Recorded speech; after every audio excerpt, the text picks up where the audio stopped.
আসসালামু আলাইকুম viewers, welcome back to my channel আপনাদের কুকিং ওয়ার্ল্ড। আজকের রেসিপি জলপাইয়ের আচার। এখন যেহেতু জলপাইয়ের সিজন, এইভাবে আচার দিয়ে জলপাইটাকে সারা বছরের জন্য সংরক্ষণ করতে পারেন। আজকের জলপাই টক ঝাল মিষ্টি।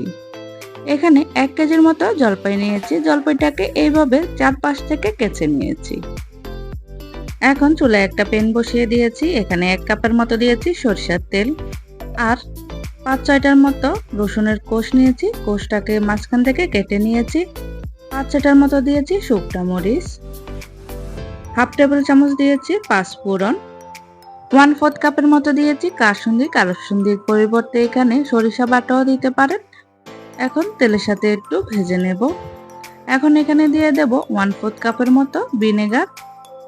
এখন এখানে দিয়ে দেব 1 চা চামচের মতো লবণ, হাফ চা চামচ হলুদের গুঁড়ি, হাফ চা চামচ মরিচের গুঁড়ি, হাফ চা চামচ জিরা গুঁড়ি দিয়ে তেলের সাথে ভালোভাবে মিশিয়ে নেব। মিশানো হয়ে গেলে এখন এখানে দিয়ে দেব 1 কাপ চিনি। চিনির পরিবর্তে এখানে 1 কাপ গুঁড়ো দিতে পারে। এখন তেলের সাথে চিনিটা ভালোভাবে মিশিয়ে নেব। চিনিটা গলে গেলে এই পর্যায়ে দিয়ে দেব জলপাই। জলপাইটা দিয়ে তেলের সাথে জলপাইটা ভালোভাবে মিশিয়ে নেব। এখন একটা ঢাকনা দিয়ে জলপাইগুলোকে ভালোভাবে সিদ্ধ করে নেব।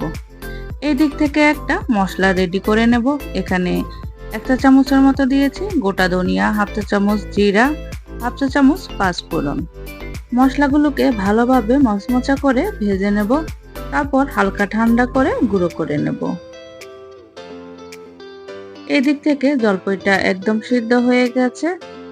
জলপাইটা আরো কিছুক্ষণ রান্না করে নেব। জলপাইটা যখন ভালোভাবে সিদ্ধ হয়ে গেছে আর এই পর্যায়ে দিয়ে দেব আগে থেকে তৈরি করা মশলাটা। মশলাটা দিয়ে আরো বেশ কিছুক্ষণ জলপাইটাকে চুলার মধ্যে রাখবো। তারপর হালকা ঠান্ডা করে পরিবেশন করে নেব। এইভাবে বছর জুড়ে এই জলপাইয়ের আচারটাকে আপনি সংরক্ষণ করতে পারেন ডাইনিং টেবিলে রেখে। আশা করছি আজকের রেসিপিটি আপনাদের ভালো লেগেছে। ভালো লাগলে প্লিজ আমার চ্যানেলটিকে সাবস্ক্রাইব করবেন আর একটা লাইক দিয়ে দেবেন। ভালো থাকবেন সবাই। আল্লাহ হাফেজ।